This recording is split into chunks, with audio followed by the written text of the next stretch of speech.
When I first took the job as the driver for the Millionaire's family, I had no idea why so many before me had quit. The mansion looked grand, the cars were luxurious, and the paycheck was something most men would envy. I thought I had struck gold.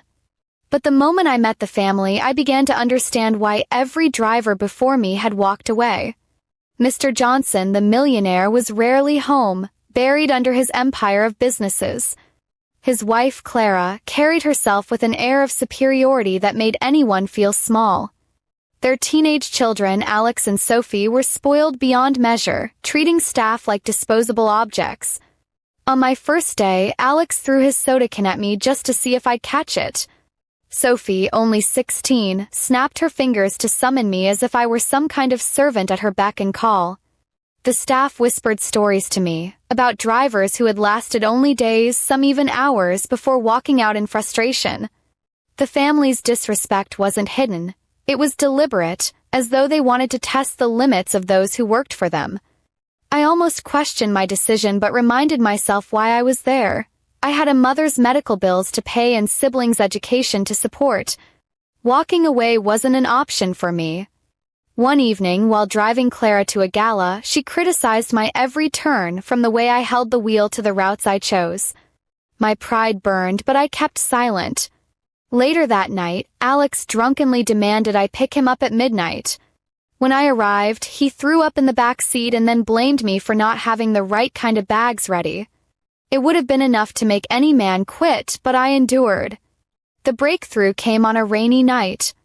Sophie had insisted on sneaking out to a party, and when I drove her back, the car skidded dangerously on the wet road.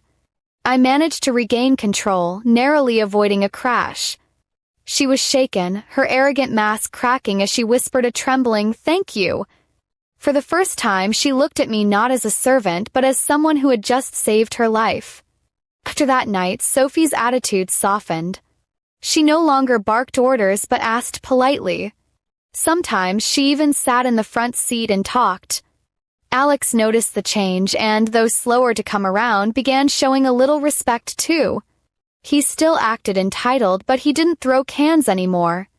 Clara remained difficult, but I saw the cracks in her coldness when she once asked if I had family depending on me.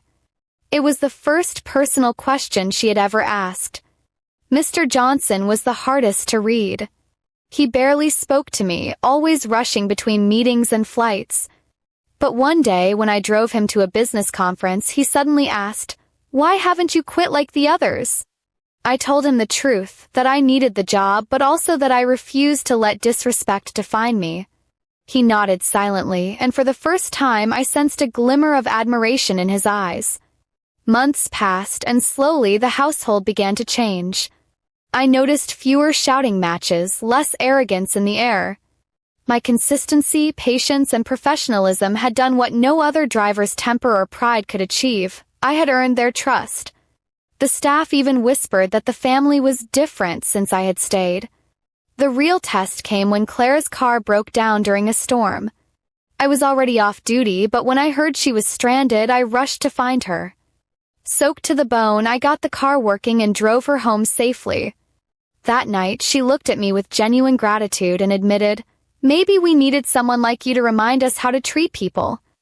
From then on, things changed drastically. The Johnsons began to treat their staff with respect. They weren't perfect, but the sharp edges softened. Alex even applied for a volunteer program abroad, and Sophie started driving lessons, though she insisted I be her instructor. Clara made a point to greet me politely every morning, and Mr. Johnson began trusting me with not just his car but his family's safety in every sense. I had gone into that mansion thinking I was just another employee who might not last a week. Instead, I became the one who stayed. The Millionaire's family, who had driven away every driver before me, found in me someone who didn't just serve them but stood firm enough to change them. Looking back, I realized it wasn't just about me proving them wrong, it was about teaching them what respect truly meant. And in turn, they reminded me that even the coldest hearts can warm when shown patience and integrity. I never saw myself as special, just a man trying to provide for his family. But somehow I became the driver who lasted where no one else did, and in doing so I became more than just their driver. I became the reason they learned to see people differently.